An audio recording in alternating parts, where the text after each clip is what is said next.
उरलेल्या भाताचं काय करायचं असा प्रश्न तुम्हालाही पडतो का? तर झटपट बनवा हा टेस्टी असा नाश्ता जो सर्वांना आवडेल. यापुढे मुद्दामून तुम्ही भात उरवाल आणि हा नाश्ता बनवाल. तर यासाठी काय करायचं, एक मिक्सर जार घ्यायचा आणि त्यामध्ये हा उरलेला एक वाटी भात घालून घ्यायचे. यामध्येच आपल्याला काही साहित्य ॲड करायचं. ते एक ना मोठ्या आकाराचा बटाटा असा उकडून छोटे छोटे पीसेस करून घेतलेले आहेत मी. यामध्येच आपल्याला घालायचं 1-2 हिरव्या मिरच्या बारीक चिरून घेतलेल्या आहेत. सोबतच ना रवा घालायचा. इथे 2-3 चमचे रवा घालायचा. रव्यामुळे काय होतं, कुरकुरीतपणा येतो आणि टेस्टी आपला नाश्ता तयार होतो. तर इथे मी 3 चमचे रवा घालते.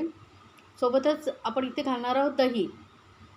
तर इथे जास्त आंबट दही वापरायचं नाही बरं का. तर 2 चमचे इथे मी दही घालते. आता यामध्ये थोडंसं पाणी घालायचं, जास्त पाणी घालायचं नाही आणि याला असं बारीक असं आपण वाटून घेणार आहोत.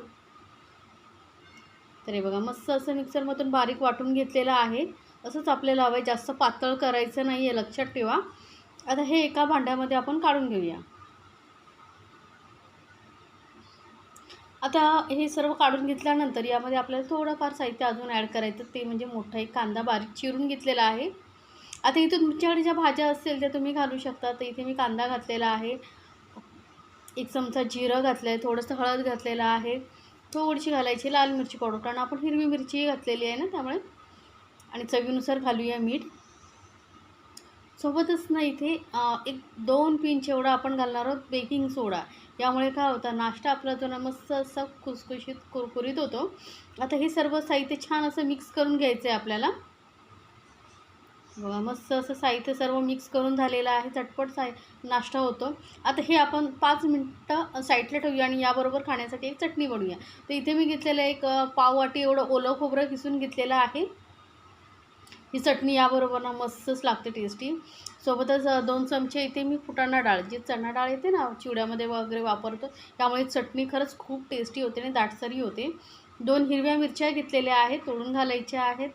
1-2 ना यामध्ये घालायच्यात लसणाच्या पाकळ्या. जास्त लसूण घालायचं नाही आपल्याला, लक्षात ठेवा. 2 पाकळ्या बस होतात.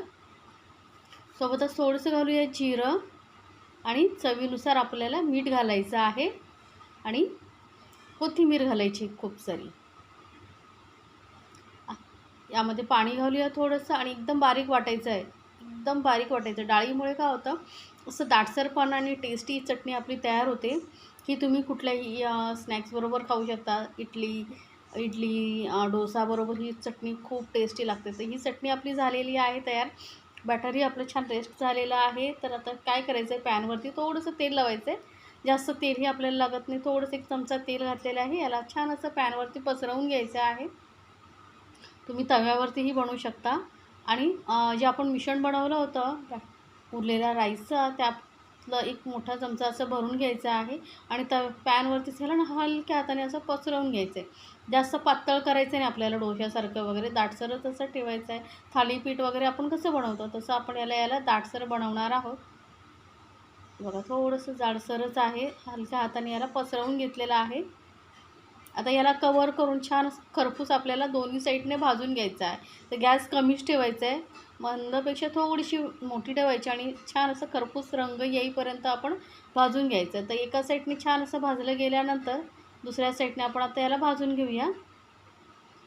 तर बघा मस्त कलर आलेला आहे. यामध्ये रवा वगैरे घातला आहे, त्यामुळे मस्त खुसखुशीतपणा येतो आणि नाश्ता आपला खरंच टेस्टी होतो. कोणी सांगणार नाही की आपण हा उरलेल्या भातापासून बनवलेला आहे. तर एकदा नक्की बनवून पहा आणि मला सांगायचं आहे बरं का. गरम गरम हा नाश्ता ना खरंच खूप छान लागतो. कधी कधी काय होतं, राईसवर लागतं, त्याचं काय करायचं हा खूप टेन्शन येतं. मग त्यावेळेस तुम्ही हा झटपटाचा नाश्ता बनवू शकता. तर हा आपला दोन्ही साईडने खरपूस असा भाजून झालेला आहे नाश्ता. तर तुम्हाला ही रेसिपी कशी वाटली मला सांगायचं आहे बरं का. आणि जर रेसिपी आवडली तर चॅनलला लाईक्स, कमेंट्स आणि सबस्क्राईब करायचं आहे. म्हणजे काय होईल, माझ्या नवीन रेसिपीची नोटिफिकेशन लगेचच तुम्हाला मिळेल. तर बघा खुसखुशीत मस्त नरम असा आपला हा नाश्ता झालेला आहे तयार. जबरदस्त